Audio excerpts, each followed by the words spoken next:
So hi guys, I thought I'd do a cook with me video today. I'm making shepherd's pie. I have made it in either a meals of the week or in a vlog day video before, but when people ask for recipes like, oh, how do you cook that? I always have to link them to either a vlog or a meals of the week where I kind of showed the steps. So I just thought it'd be easier for me to link recipes if they have individual videos to go with each recipe. Does that make sense? I'm heating up some water in a pan, in a deep pan, and I've got 2 OXO cubes that I'm going to add to my water.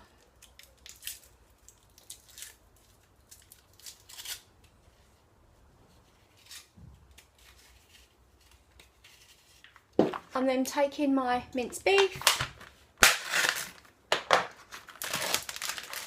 and I'm going to put this in the water. I'm going to break it up a little bit so it's in smaller pieces, so it don't all clump together.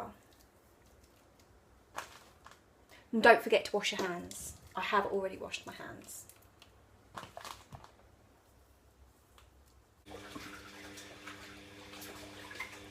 So while that minced beef is cooking, I'm going to make a start on peeling my potatoes for my mash. So I'm now going to rinse my potatoes. So this has been bubbling away. You can see all the scum on the top.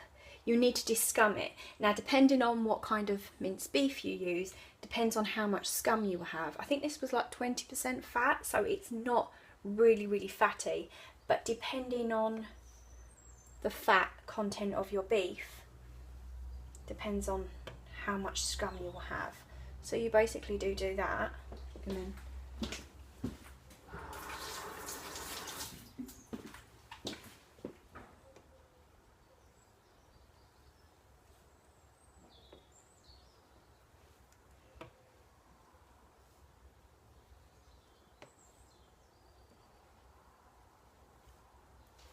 you're never going to be able to get all of it off, but this is just fine. You might notice I didn't put any salt or seasoning in this because I put the OXO cubes in, and obviously OXO cubes have salt and stuff like that in, so this is perfectly fine for me. I'm going to move this over to this hob here, and then bring my potatoes on, add a little table salt into the potatoes. You can skip this if you're concerned using salt, you don't have to season them. Now you might be thinking that my cooking skills are quite old-fashioned, and they are. Maybe salt and OXO cubes and things like that isn't really sort of the done way of cooking nowadays, but I am quite old-fashioned in the way I cook. So please bear that in mind when leaving me comments of, oh, you know, this isn't good for you, that isn't good for you. I know it's not good for you. This is the way I was taught how to cook it, and it is really tasty, and I don't aim for perfection in my diet, I aim for balance. So for me, this is a good meal for my family. So please bear that in mind. Not everyone will agree on OXO cubes. I know I've had comments before about them, but I really like them. So let's crack on. I like these mixed veggies, these mixed frozen veggies, I really like them. So I'm going to pour some of them in.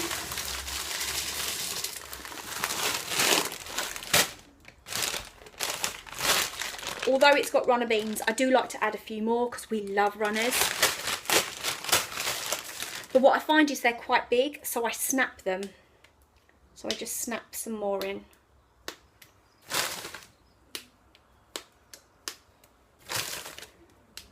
So I'm going to add in this medley mixed veg.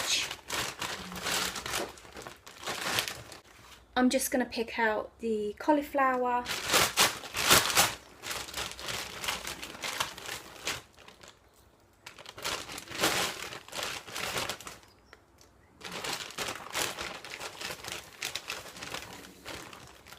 And I would pick out the broccoli, but it seems like I've taken all the broccoli out of this bag and there's mainly just carrots in it now.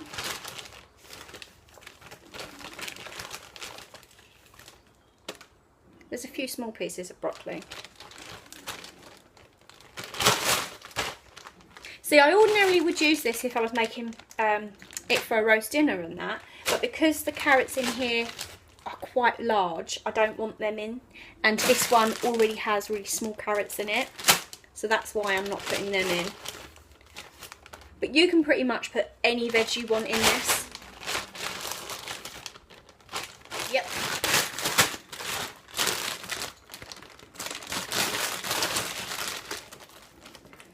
I'm going to stick some extra peas in as well.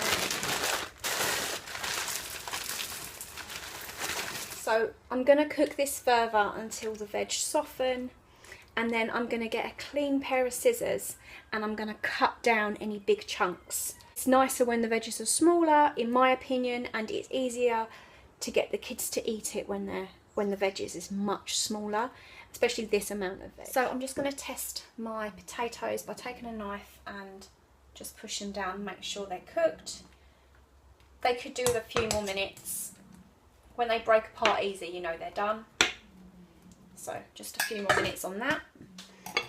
I'm now going to take my scissors and cut up any big chunks of veg. Okay, I'm now taking some gravy granules. If you want to make gravy from scratch and use flour, you can, but I'm just going to pour some in to thicken this and create my gravy. Just add in the amount, how thick I want my gravy to be.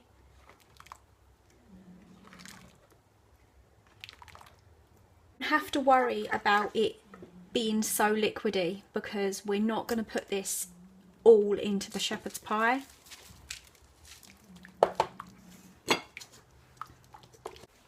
Okay, so I have a saucepan to catch my gravy, and I'm going to take a sieve and put that on top. So I've got my minced beef and my vegetables in gravy, and I'm going to very carefully pour this to catch the gravy.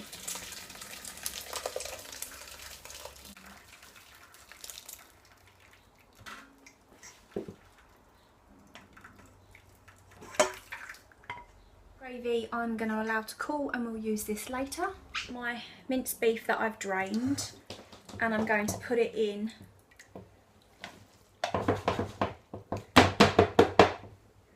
my glass Pyrex dish, and I'm actually going to quickly rinse this because I'm going to be using it for the potatoes, so I'm going to rinse this. Now I am going to put a little gravy in here, but I don't want a lot, just a tiny amount. The rest I'm going to put back in the rest of the gravy.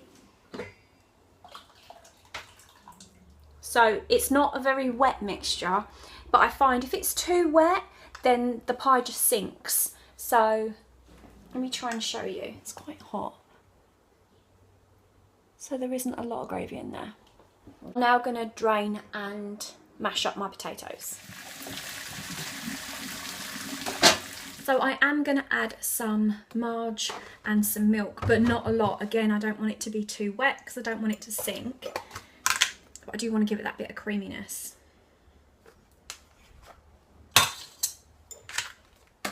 I always mash in my butter before I add my milk. And I love this masher because you can use the whole weight of your arm rather than trying to do it like that.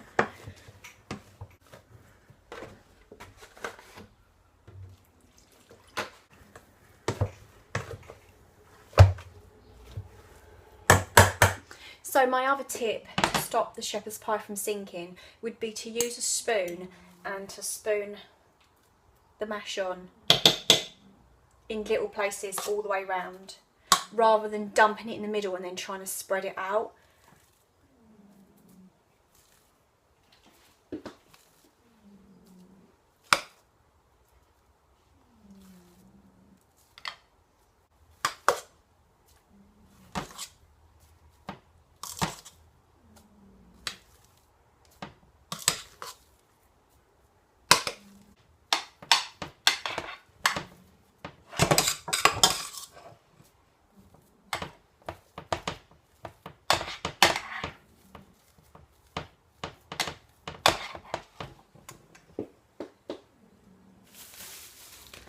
Lastly, I'm going to grate some cheese and put a big thick layer of cheese on top. That's my boy's most favourite part, is the cheese. So we put a lot of cheese on top.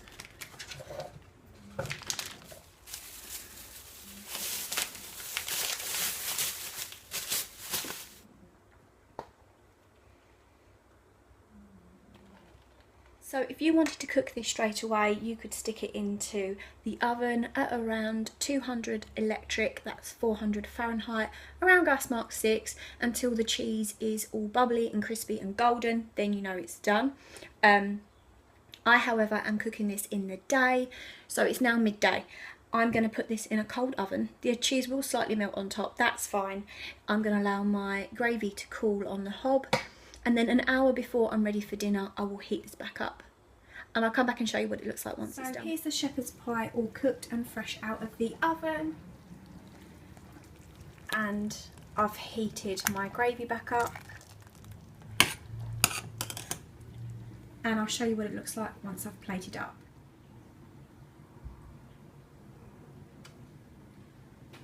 So I hope you enjoyed this video, and I'll see you in the next one. Take care, bye.